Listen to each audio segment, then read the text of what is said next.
And there's this whole battle, natural hair versus wigs or weaves.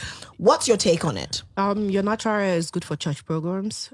Your natural hair is good for when you want to pick your kids at school. Oh, wow. Don't bring your natural hair to my event. I have natural hair, but I'm wearing a wig.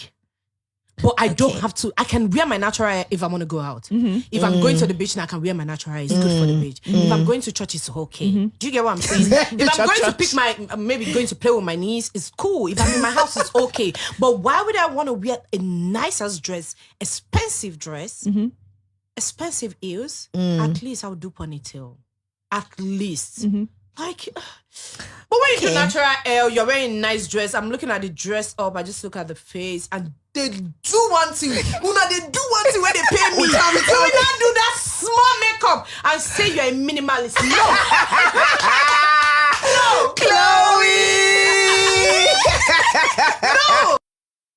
When I was a child, I had two shows that I would watch religiously: Totally Spies and the Bratz TV series.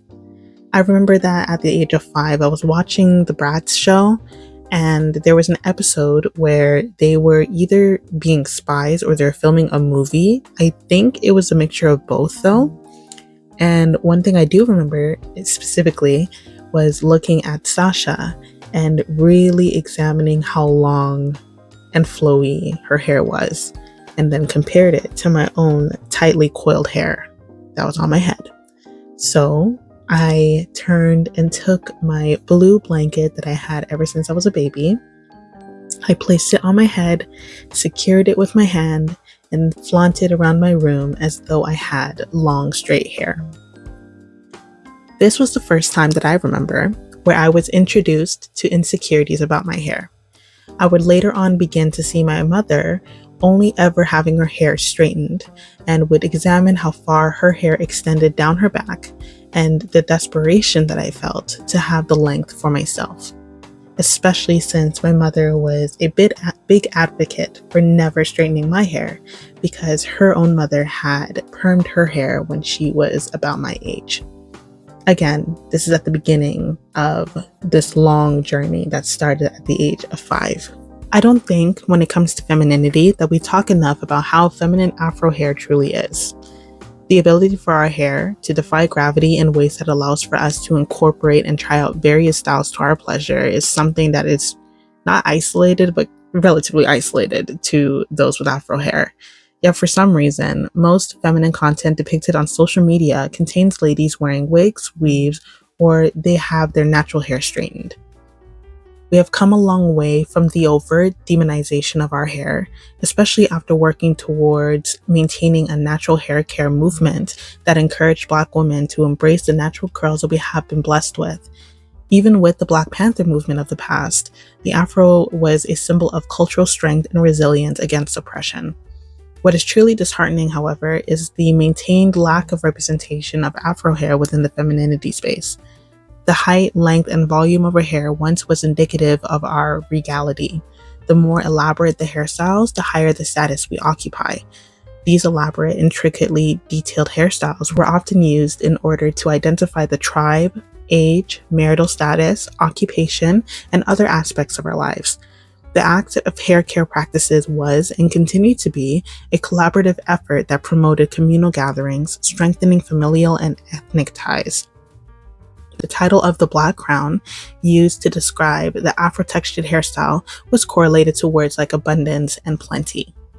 In this conversation of how regal and elegant Afro hair can be, or how Afro hair truly is, I would love to share some hairstyles that I absolutely love and would think that some may have the opportunity to replicate for themselves in order to increase that self-love aspect. The first is the bun. Now, whether it's a low bun or high bun, I always found that the bun has done a phenomenal job at putting an outfit together perfectly. The low bun is one hairstyle that I always wear, and I think it's such an elegant style as it places all the focus on the beautiful face of the woman wearing the style.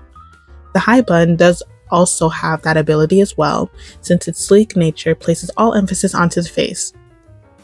One thing I would like to emphasize is that not all buns are created equal.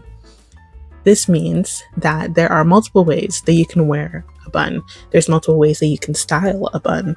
You can leave some strands out to achieve a framed look of your face. You can braid the bun to add additional style. You can have braids leading up to the bun. You can add gems, you can add beads.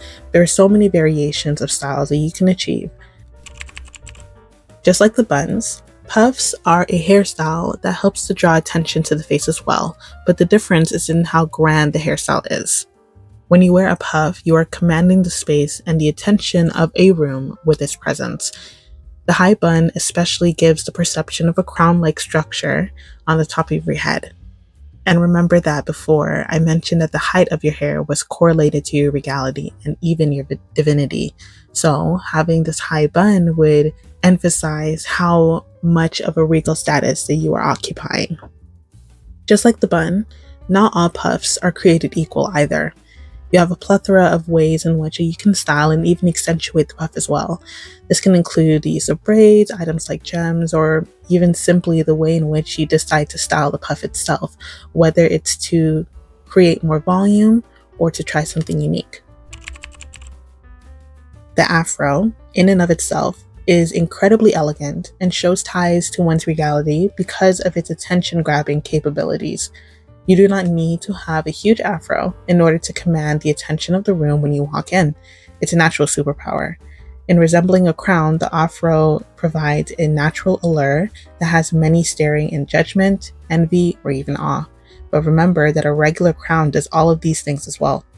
When styling your fro, you have a plethora of ways that you can do this. You can have a trail of beads leading up to the fro, placing much emphasis on the afro itself. You can create a separation with the side or middle part to add more definition. You can shape the afro so that there's a uniformity in its size. There are many ways that we can style this afro, especially to accentuate the beautiful woman wearing this style. I can always do more of these videos in the future, but I really just wanted to stress the importance of the representation of afro hair in feminine spaces, and that without it, we're creating a monolithic ideal of what femininity is. We are losing out on the differences that can be found within femininity and are committing to a universalization of beauty standards that fail to incorporate diversity. All in all, I want to see our beautiful Black sisters embrace the curls and coils that rest on our heads and take space in this femininity conversation to achieve a rested feminine lifestyle for ourselves and our descendants.